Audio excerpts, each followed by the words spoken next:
And welcome into Getting Help from Uncle Sam. Well, the election's right around the corner.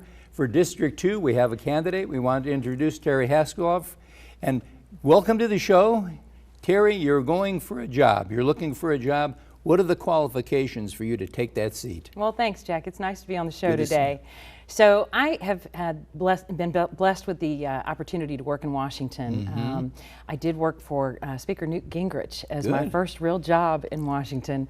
I was brought in as part of a team of people for the first chief administrative officer for the U.S. House of Representatives. And Speaker Gingrich brought my boss and I in to bring business-minded reforms to the operations of the House. First thing we did was we pulled in Price Waterhouse and conducted an independent audit. We were able to find a lot of waste, fraud, and abuse in the system. What a surprise. That audit was the first one that had been done since 1789. My goodness. Yeah, and Price Waterhouse found 14 hits on the system. They told us we needed to shut the whole thing down, and we said we can't. People still have to be paid. We still have to be able to cut W-2s. So we said we're just going to fix it while it's moving. And that's what we did. And we plugged the holes and turned off the leaky faucets. And we were able to put reforms in place that saved the taxpayers over $4 billion. Wow.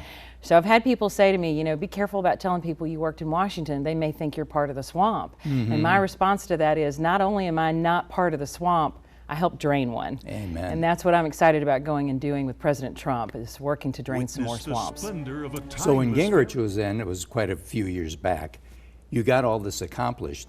Is it still in place? Because, you know, regimes change, and with that they can say, well, let's kind of get rid of this one. Everything's in place. That's a great question. You know, right after we finished that audit and we put those reforms in place, within a couple of years, we were able to produce a clean audit for the House of Representatives. And I just spoke to the current chief administrative officer who actually worked with me when I was working back in the mid-90s, and he is now the CAO himself. And he said just this past year we had another clean audit. So that means that those reforms were able to stand the test of time. And you know, it's simple business-minded principles that you apply to things like government, and it's amazing when you just use some common sense what can be done. Absolutely. Well, you're going in as a Republican, obviously. Right now, the Democrats control the House.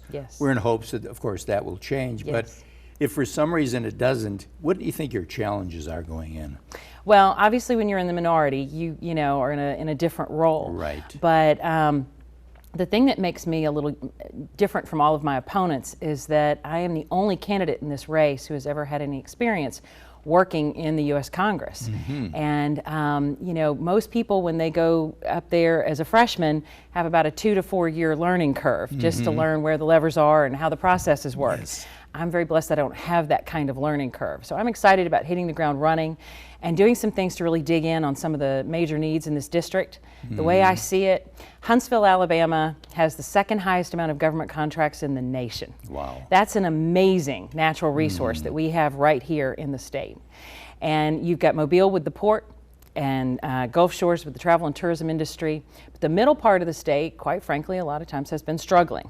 And so it's an opportunity.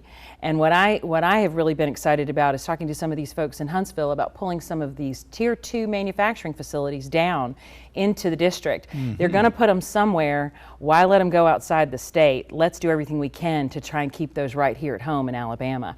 And then that's a rising tide that raises all ships. If you bring those into an area, they're going to help with some of the other needs that we've got, like rural health care, rural broadband, and some of the major concerns about transportation that I've been hearing about from some of the folks in the 2nd District. Yeah, and the 2nd District is basically a lot that has to do with both the military as well as with agriculture. That's Those right. are 2 primary things that we need to be focusing on. Of course, there's a lot of, as my show shows, a lot of older people there too, so we have to be concerned with the needs of the older people. That's right. That's right.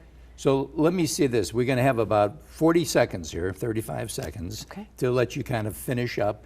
Just kind of a closing thought that you'd like to leave with our voters, because they have to make this strong decision in a couple of days here. Well, I'm a Christian conservative. Good. I have experience and a passion and integrity, and it's an exciting opportunity to come in and serve, and I'm asking for their vote. I'm asking for them to look at my website, www.terri, with an I, Terri, terriforcongress.com, and I'm looking forward to being able to serve this district with everything that's in me. Great. Best of luck, and remember this, it's right around the corner. Get out and vote. We'll be right back right after this.